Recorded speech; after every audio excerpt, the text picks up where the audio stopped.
Today's episode, we're going to talk about the future of the Chicago Bears, but not in the sense of like a 3 years away from the Chicago Bears. We're going to talk about which Bears rookies in 2026 are going to make an impact right now. We're going to rank those chances of each one of these rookies making an impact for the Chicago Bears. Dillon Thieneman, Zavion Thomas, Malik Muhammad. We have a nice rookie class that I think Bears fans have slowly but surely started to understand that there's some real talent, even though Ryan Poles did not necessarily draft the edge that many Bears fans are going to talk about. We're going to talk about all that, plus Ryan Poles and his comments on Ben Johnson, all that, plus it's Friday. It means we're diving into the mailbag and more right after this.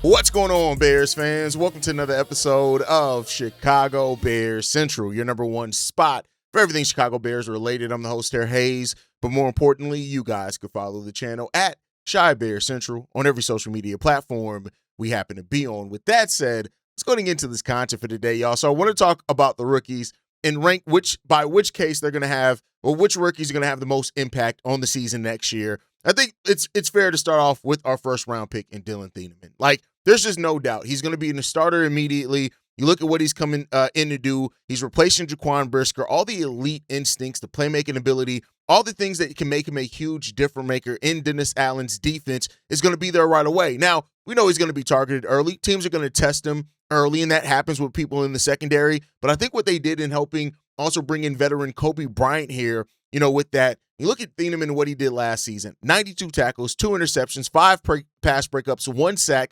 He earned first-team All-Big Ten as well. With Jaquan Brisker and Kevin Byard being gone and that safety position and us, what impact we want from that safety position, Dillon Thieneman is a guy that is going to be able to, he's going to have all the runway ahead of him to make an impact, a huge impact in year one for the Chicago Bears. So I think when you look at it, not only because he's a first-round pick, but also because of the fact that we let players go last season at his position that actually performed pretty damn well, Dillon Thieneman better be one of the rookies that makes the biggest impact next season.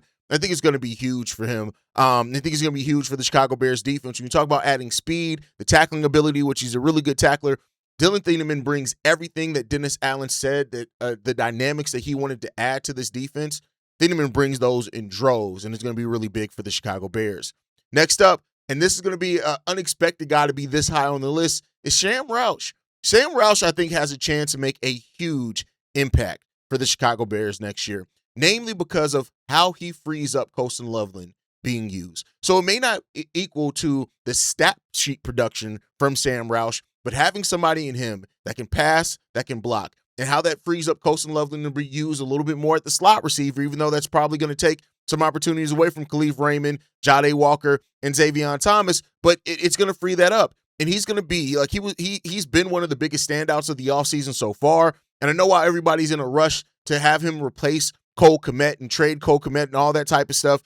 While they're still here, right? And I'll just leave it at that. Sam Roush is going to make a huge impact just by his presence alone, as long as he grasps the system. Now, it may not be right away. We know that Ben Johnson on that offense typically likes to bring rookies along a little bit slower. At least that's what he did last year. We'll see if that continues this year. So you may see, certain clear downs of Sam Roush being used early on, but a month, 2 months into the season, do not be surprised if Sam Roush is out there and it makes our 12 and 13-man personnel looks even that much more dangerous. And like I said, it's not going to be the stat production necessarily right away for Sam Roush, but don't overlook him having some big, especially red zone productions. You're looking at some red zone scenarios where you're going to be able to have Luther Burden and his big body out there, Rome Odunze and with his route running and ability, Colston Loveland, Cole Kmet, and Sam Roush out there. You're going to be able to have that right there. That is so that forces a defense to think so much. And then with Kyle Monangai or DeAndre Swift in the backfield as well, that can run or catch passes also. Like, this is the thing that makes me excited about what this offense can be this season, is all the different looks that Ben Johnson is going to be able to throw out there for those guys. Colston Loveland already turned into one of Caleb Williams' favorite targets last year. Now you're going to be able to open up that route tree and those situational, matchups for Colston Lovely, and even more with his amazing route running. Sam Roush is going to be a big part of all of that. But like I said, do not overlook the big guy in Sam Roush and what the impact that he can make in year one. Next up, Zavion Thomas. And that's because of Zavion and how many places he's going to be used all up and down the field. Zavion is going to be used in special teams, the run game, catching, and the pass game, right? All of that stuff. The ability of Ben Johnson and how he's already stood out in training camp and OTA, in mini camp and OTA so far, that's great. We know about the speed of Zavion Thomas, but it's more than just that, right? This guy got almost a daily mention of making some big plays. Now, OTAs and mini camps are more built for the skill position players to stand out. I want to be clear there. You're going to see in training camp, that's when you're going to start hearing of what defensive players made their step, what defensive players do, all that type of stuff. But I'm telling you right now, if even a monochrome of all the hype that we've heard about Zavion Thomas in training camp, in mini camp and OTAs, ends up coming out on the football field as the season goes on, that's going to be huge. Now, like I said with Sam Roush, rookies, especially offensively, seem to be brought along a little bit slower for Ben Johnson because he wants to make sure those guys have a grasp of the playbook, which I don't think anything's wrong of. So don't look for Zavion in the offense to make a huge impact right away, but he's still going to have those special team touches that he's going to get. He's going to have that in the return game. Zavion, I feel like there's going to be a double-digit plays between run game, special teams, and the pass game that we look back on from this season and look at Zavion Thomas like, damn, that kid is talented. I think that's going to be one. This was a Ben Johnson, Sam Roush and Zavion Thomas were Ben Johnson picks. And as far as strengthening what he wants to do in that offensive game, and I think these guys are going to have huge impacts in year one. Next up, Malik Muhammad. Malik Muhammad could very well go up this list. Malik Muhammad could be right up there with Dillon Thieneman, depending on how things goes. But much like I said, Dillon's going to be targeted. We know that rookie cornerbacks are going to be targeted as well. But, Malik has a chance to be one of the steals of this draft by being drafted in the 4th round. When you look at all the potential that he has to be a shutdown corner on the opposite side of Jalen Johnson, that's huge there. And he's going to be pushing Tyreek Stevenson for that starting job. And you know what? And this is where I try not to get into being petty all the time. There was somebody, I'm going to try to get their name if it doesn't take me too long, that was talking about, Malik Muhammad as well. Malik Muhammad's going to replace Kyler Gordon. And it's a fundamental lack of understanding that some people have of how football works and positions work, right? He is either CB1 or CB2. Not everybody can play the nickel, especially with how Ben Johnson uses the nickel, right? So that's why Cam Lewis is going to be more so the replacement if Kyler Gordon's not healthy to play that nickel. It's KBZ Art. Just an idiot, just a dumbass. But to get back on it, Malik Muhammad is a guy that you look at what he's going to be able to do and all the things that he's going to be able to have. If those tools come out in reality for the Chicago Bears next year, Malik Muhammad is going to have a great expectation, man, and we're going to see what he's going to do in year one.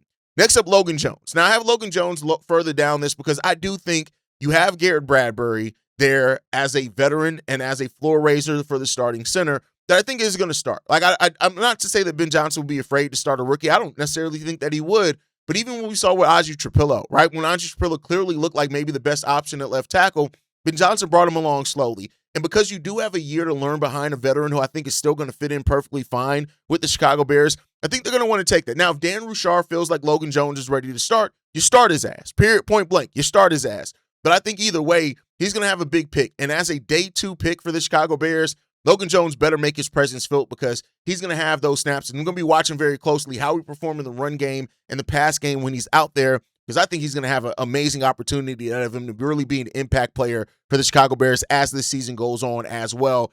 Would not be surprised for Bradbury to be the starter in week 1. But as the season goes on, Logan Jones, he's a long-term option, but he also could be the option this season at starting center, depending on what happens during the course of the season. Next up, Jordan Vandenberg. Now, Jordan Vandenberg is going to be behind Javon Dexter, going to be behind Grady Jarrett. And, of course, the hope is that he ends up being one of the starters at that defensive tackle, maybe as soon as next season. And with guys like Neville Gallimore and Katavius Street ahead of him in the depth chart, I think Vandenberg is going to have to make a name for himself and earn an opportunity early on. But if he does, much like I said, like with what Dennis Allen wanted to add to this defense, Vandenberg brings. He adds more speed. He adds more functional strength. He adds a really good tackling ability. And when you look at the interior of the defensive line and the importance of that and how we need that to improve, especially in the run game this year, Going to be hugely important that the Chicago Bears do that. So Jordan Vandenberg, I have at 6th on this list. Next up, Keyshaun Elliott. I think Keyshaun Elliott has a lot of people ahead of him. Between TJ Edwards, Devin Bush, DeMarco Jackson, Jack Sanborn, Ruben Hippolyte potentially, and Keyshaun Elliott. I didn't even mention Noah Sewell, who I think is starting off the season injured. But Keyshaun Elliott is going to have some time, some people ahead of him. But keep in mind, a lot of people had him as a top 5 linebacker in this draft class. So the talent is there, and the Bears got themselves a hell of a talent at the linebacker position. I just don't know, unless we have another season of injuries in that linebacking room, that he's going to have necessarily the opportunity to really shine and dazzle some of the other players are going to have at other positions. But Keyshaun Elliott is definitely somebody that, even if he does not play a lot his rookie year, do not give up on him. Bears fans be so quick to give up on players. Do not give up on him. Please do not give up on him. That's all I'm saying. Do not give up on him, even if he does not make a huge impact. And one guy that I didn't mention a lot was Caden Barnett, the guard out of there, the Vanilla Gorilla, as he's been named. I don't know exactly what he brings, some versatility to the table. And I do think learning behind Joe Thuney is going to be really big for him, and having Dan Roushar as his coach. But I would not be surprised if we don't see him a lot. Now, he has that modern athleticism that people are starting to look for at guard positions, which I do think shapes up for him to have a really good future. I just don't, much like Keyshaun Elliott, he has so many people ahead of him. I don't know if he's going to get a lot of that opportunity in year one, but we shall see. But before we get into the mailbag, I want to get into these comments from Ryan Poles in regards to Ben Johnson. Some of these quotes, what he said in regards to, he was talking to Courtney Cronin, and he said this in regards to Ben Johnson. It's probably my biggest weakness. I trust early. We went through a process to hire, and once you hit all the checkpoints and once you're on the boat with me, you got everything. You can have the keys to my car, my house, garage code. You can sign in my iPhone if you want. You can watch my kids. I watch her kids. I'm all in. So Johnson hit all of those boxes. So I started at a high level of trust and worked backwards. And it's remained extremely high, and I believe it'll stay up there. It made me proud because there has to be trust to do that. It's almost as like it's your baby and you've got to hand it over. But when you hand it over to the right person, you have a ton of confidence and you're at peace. I wouldn't say that it's probably the best word, but this is the most at peace that I have been. The relationship between Ryan Poles, Ben Johnson, all that stuff is going to be absolutely huge.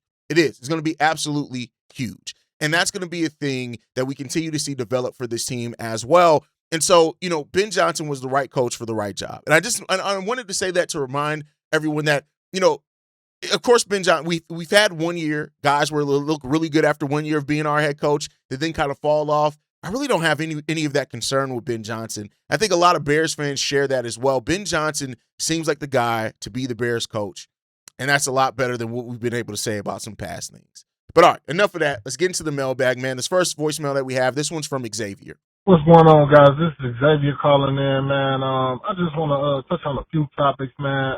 First of all, I'm loving what I'm seeing from Caleb leadership-wise, man. He got them boys with him out there in L.A., man. They doing their thing, man. They out there practicing already, man. He even got the young guys. He got Zavion Thomas out there with him. He got Sam Roush out there with him. All the other guys who were already here. So that's a good look. But, man, it's just like just seeing a growth from Caleb as a leader, bro. I don't want to hear no fucking talk about him not being a leader, about him being wayward and rubbing his guys the wrong way, all that bullshit they be trying to say about him. Bro, like, obviously he's a strong leader and those guys are following him right now, bro. Like, they pretty much, they rocking with him, bro. So all that bullshit narrative that he's not a good leader, they can go to hell with that. Secondly, man, this defense, man, like, for some reason, I'm not as concerned as I was last year with the defense, because last year I was more concerned with the defense. But this year, the reason why I'm not as concerned, I get we didn't upgrade the defensive end position. It's like beating a dead horse. But we did add speed, which is what Dennis Allen and Ben Johnson and Ryan Poles said they wanted to add. We added speed. We got younger, so we added youth. And I feel like, bro, it's going to be hard to be snake bitten by injuries as much as we were snake bitten last year with injuries on our defense. Like, bro, I get it. It can happen, but I can't see it happening 2 years in a row because that's just rare, bro. We had really, really bad luck last year with those injuries on defense. I just feel like with health and more speed, we should be able to get to the quarterback and at least rush these quarterbacks, man. Give them, make them get happy feet back down the pocket, man. Make them dance a little bit. Because a lot of these guys, man, they get uncomfortable when they hear those footsteps and they see those guys coming after them, man.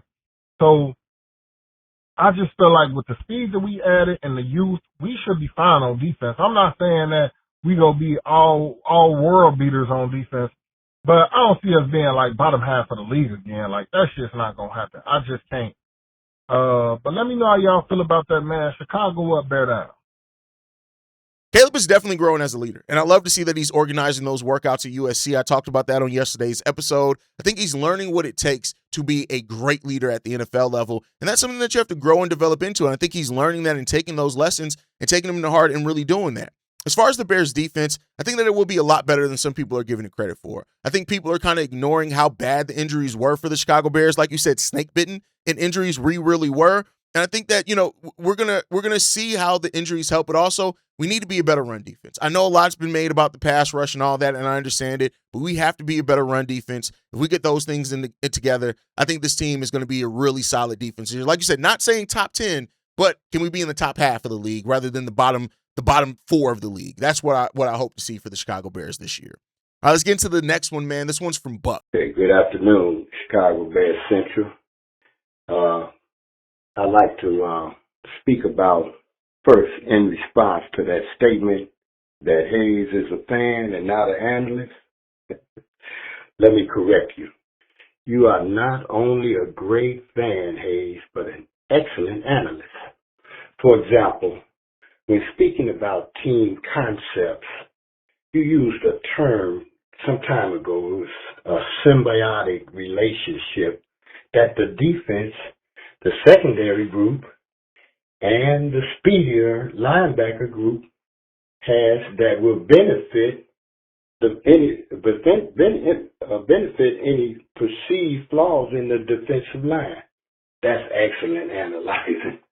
And so to compound that, to add on to that, the offense also has a part in that team concept and the interdependent relationship, because Caleb said that he wanted to complete his completion percentage to go up, and he's going to score more and keep the offense on the field more. Now that helps the defense. How so?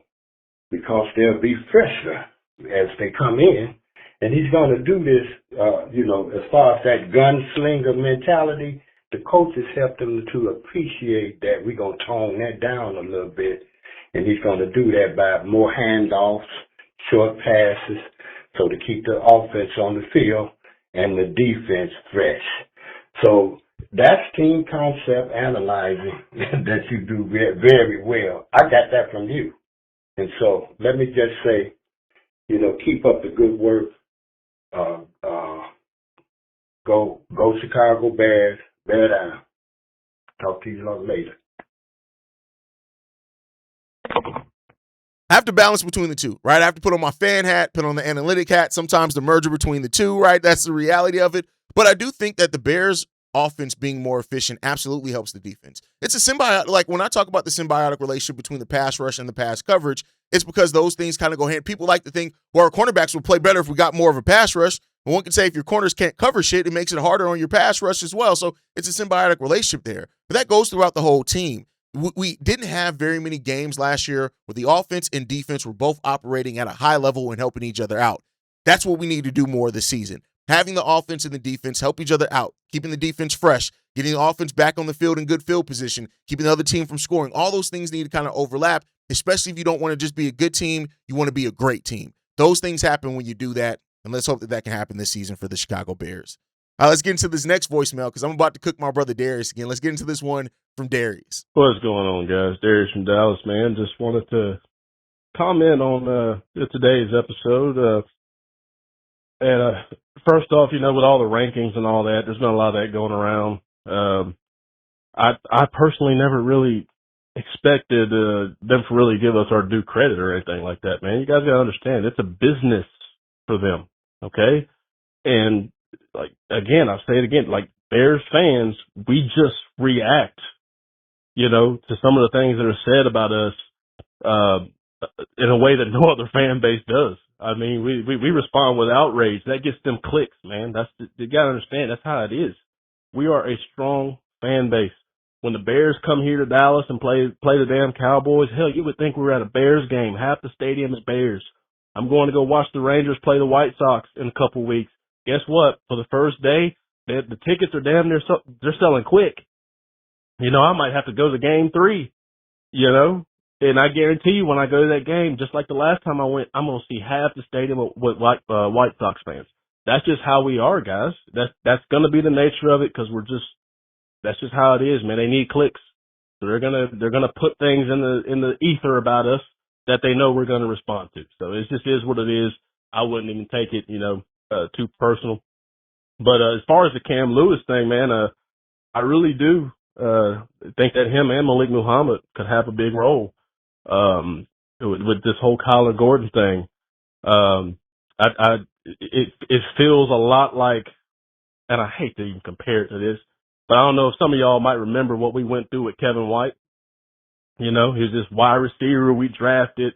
Everybody was just so infatuated with the athletic specimen he was and how much potential he had, but he could never stay on the fucking field, And I'm not going through that with Kyler Gordon. It just is what it is. I'm going to go ahead and start picturing a world where he's just not on this team. Is kind of where I'm at with it. I don't want to go through the Kevin White experience all over again. I get excited every off season about him. He goes out there and plays a couple games and he's hurt. I'm done with it. It is what it is.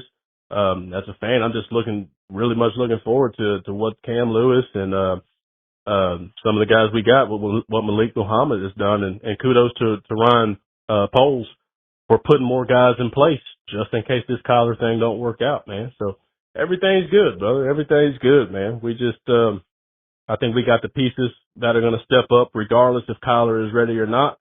And I just want to give Ryan Poles some credit for planning ahead on that. So let me know what y'all think. Text us up there now. All right, the thing that Darius falls into all the time is making false equivalencies and also just over-exaggerating. So comparing Kyler Gordon to Kevin White is, I'm sorry, my brother, I'm going to have to say this, and I don't mean you at all, but the comparison is idiotic. In his first matter of fact, in his first season, Kevin White missed more games than what Kyler Gordon missed in his first 3 years combined.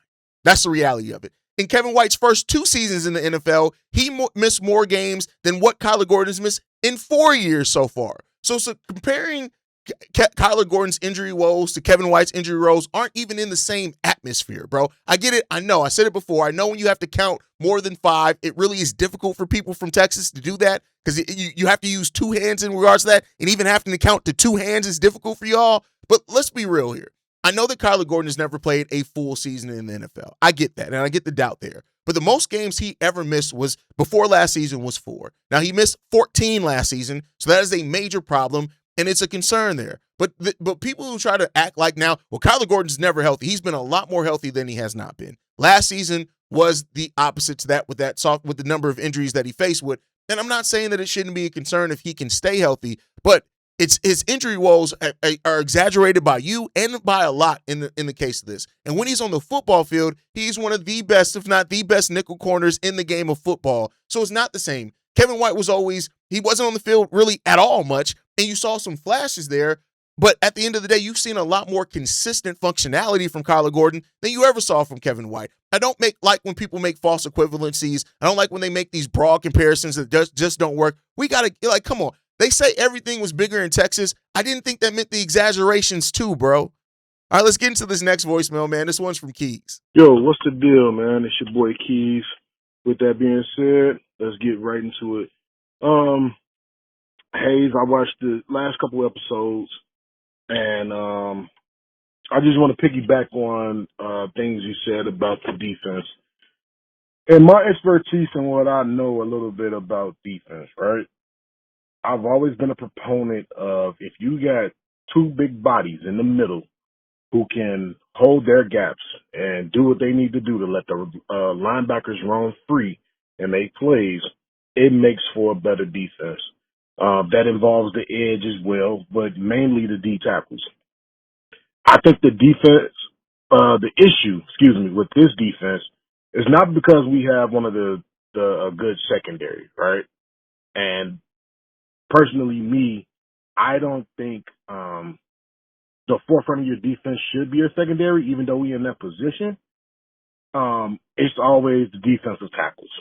Now we got Javon Dexter, we got Grady Jarrett, Dayo, Contavious Street, and then Jordan Vandenberg, and an undrafted rookie who I think is going to make the team in Jaden Lovin, and Neville Gallimore, right? Those guys have to be the ones to be the forefront to me. If they can help, and I heard you say this, Haize, if they can put this defense more in 2nd and 8s, more and less of 2nd and 4s and 2nd and 5s, it makes for, tougher play calling for the offense, which can let your defense get to the quarterback a little bit more and make turnovers, right? We still led the league in a lot of turnovers with our DBs and our linebackers, but we have to be better. So in a contract year for a guy like Javon Dexter, he has to be better. Average, yeah, I could agree with you on that, seeing it at that way, right? And people look at stats and say, oh, he has 6 sacks, but what I see and what I know is, what impact are you making? A guy like Jeffrey Simmons or even a Kobe Turner and a Jalen Carter, those guys are the ones that really affect and make plays. Even a Byron Murphy for the Seattle Seahawks. He is the forefront of their defense to me, aside from Devin Weatherspoon and everything else.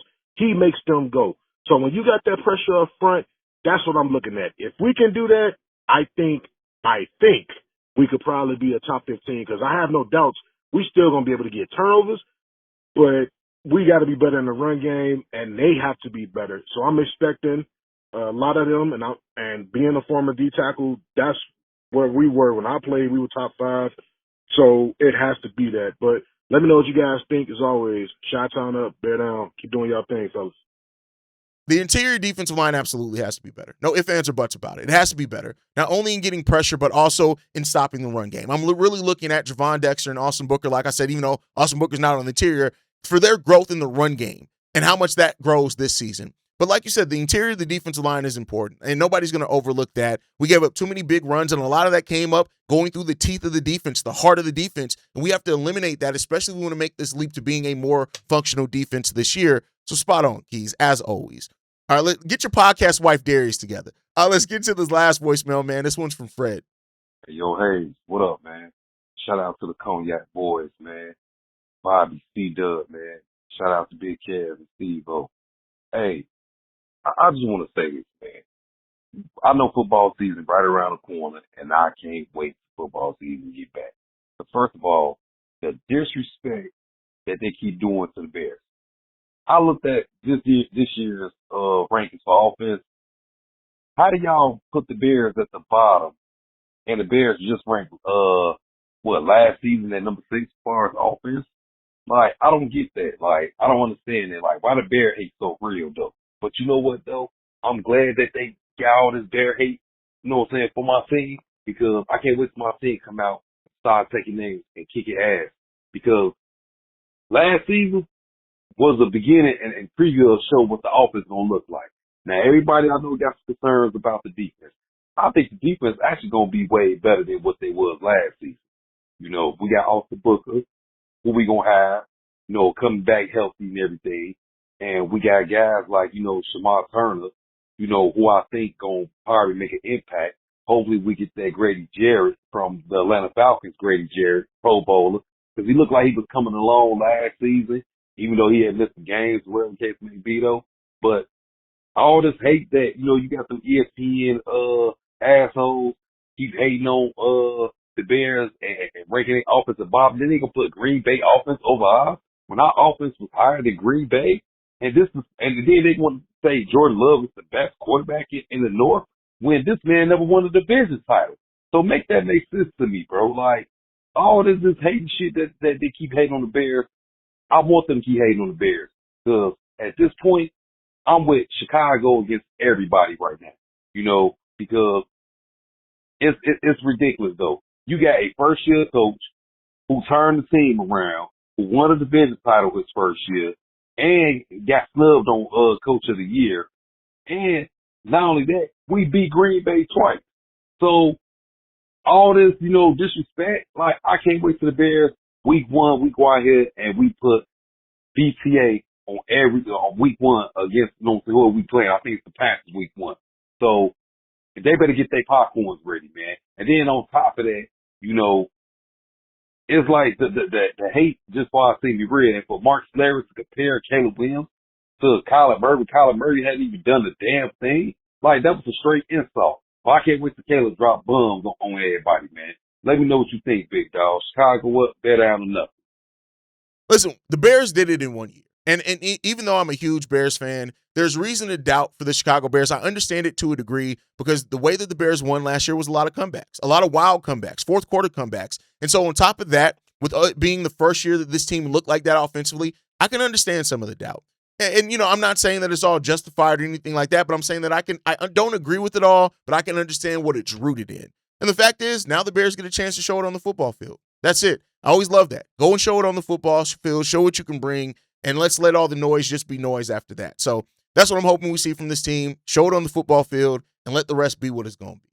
But I want to thank everybody who called in, man. I want to thank you guys for following the show. Sound off down below in the comment section on how you feel about any of the voicemails or the topics on today's episode. As always, make sure you guys like the video, subscribe to the channel, hit that notification bell so you never miss an episode or a live stream. You can follow us at Shy Bear Central on every social media platform. You can send us any feedback, questions, comments, concerns, ChicagoBearCentral@gmail.com. And lastly, if you want to leave a text message and our voicemail for the mailbag, the number to do so, 773-242-9336. We're the number one spot for everything Chicago Bears related, but that is thanks to you, lovely and beautiful people. And like I like to end every episode on, Chi-Town up, but Bear down. Love you guys. Peace, y'all. This has been a presentation of the Break Media.